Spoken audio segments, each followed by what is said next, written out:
Hello everybody, and thank you guys so much for tuning into the next episode of Rugged Country. And so today, we are going to be, our trapping season just ended, and so I pulled all my traps obviously. And so now they're all muddy. I didn't really have that many traps out, but the ones that were out are all muddy now. And so I'm gonna high pressure wash those, and then I'm gonna take every single one of my traps, and then we're gonna speed dip them or spray paint them, whichever one those traps were. Like the dog proofs are spray painted, and then the foot traps are all speed dipped. But we're gonna get all these traps ready for next season, so that when next season rolls around, I don't have to run around and worry about getting all my equipment ready. If I just do it after this season ends, when nothing else is going on, then it's all ready when the next season starts.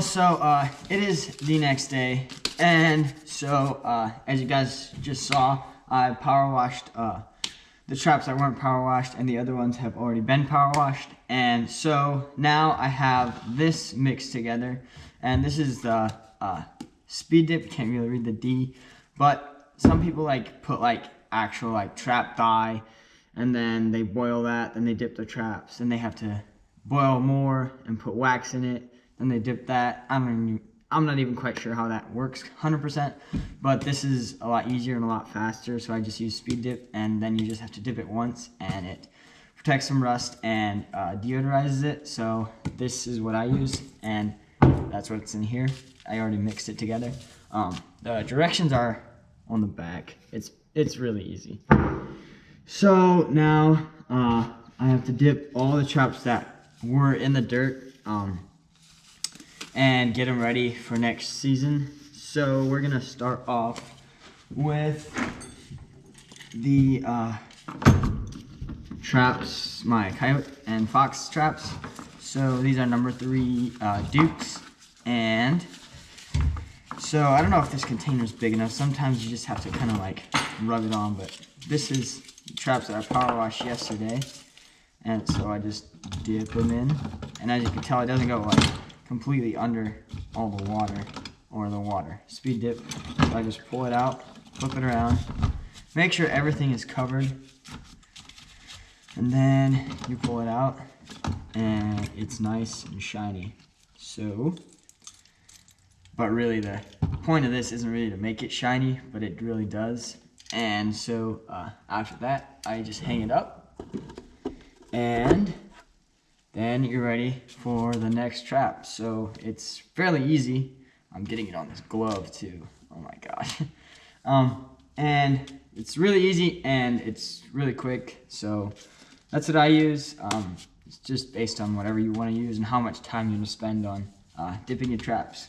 So I gotta get every single one of these traps dipped. Some people, like if you have some people with like hundreds of traps, make like a big barrel full, then you just dip them in a lot at a time. But I only have like 60 traps, I think, with all of them combined. So I just mix a little container because it doesn't really take that much, and then I just use that to dip. Then I don't have to waste as much leftover or whatever. So yeah, I gotta get all these traps dipped, and then I'll show you guys what all the traps look like once I'm done dipping all of them.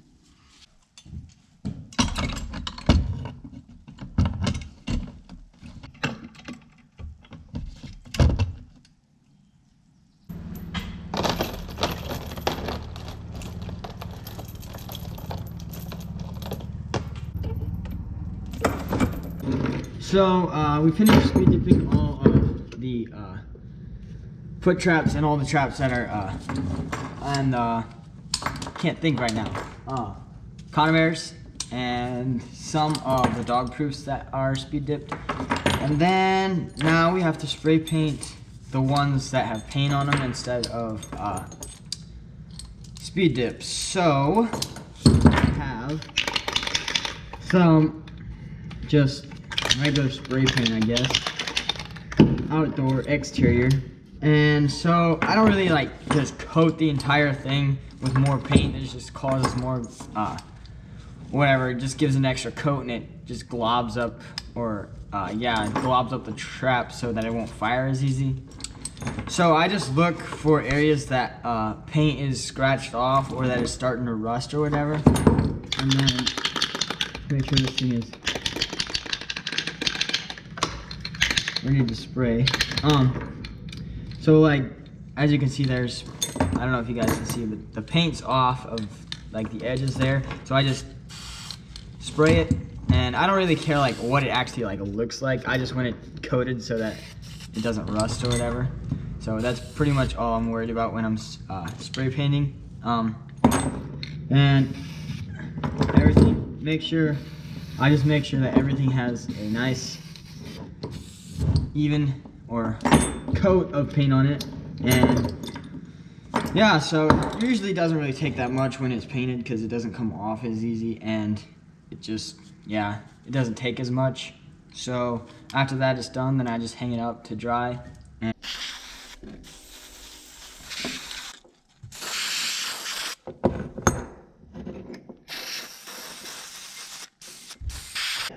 so we finished all of the dipping and painting our traps. So here is what we got. We have, those are all of the conibears. I'm using my phone as a flashlight because this corner of the barn is like super dark. So those are all the conibears. And then I have all the dog proofs that I spray painted. And then these are the dog proofs that I dipped in speed dip.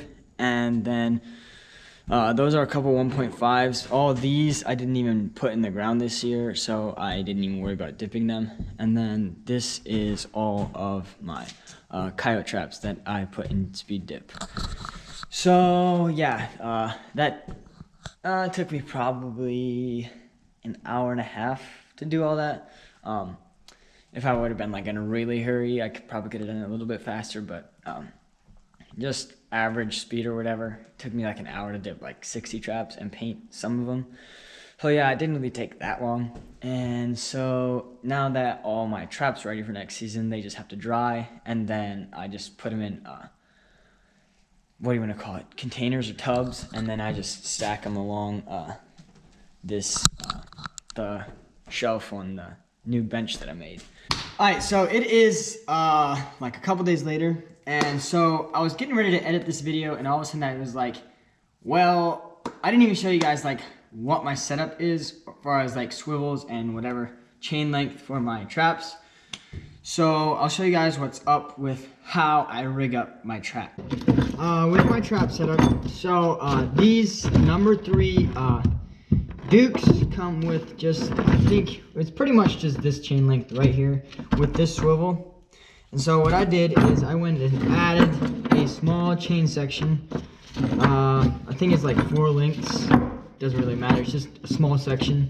And then I added another J-hook in here so that it adds an extra swivel. And then on the end, if you're wondering why I'm wearing gloves, it's because I don't want to like get my scent all over this trap, even though it probably wouldn't really matter that much. I just don't want to get as I want to get as less scent on it as possible. Anyway, then on the end, I put a double stake swivel on the end of the chain that I added. So basically, I have right here on the end, I have one swivel that's connecting to the trap, and I have another one that's right here connecting to this swivel, then I have another one here, and then another one that's connecting to my double stake.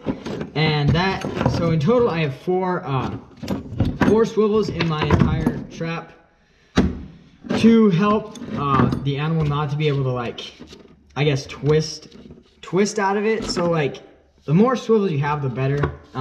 People recommend up to like 3, at least 3 or more. And so I have 4 swivels in here, so that's usually what I do.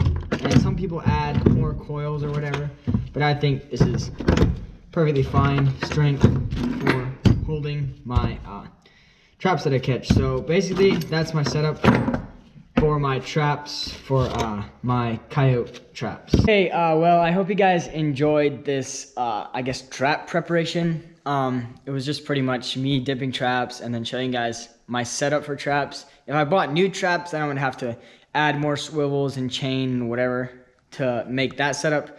But I don't have any new traps for this year, so I didn't really have to do any of that. But it was basically just dipping traps and getting them ready for next season. So I hope you guys enjoyed this episode. I thought it was fun making it. I enjoy just getting stuff ready for the next season. It just, I don't know, it just kind of gets you in the vibe or whatever. But anyway, thank you guys so much for tuning into this episode.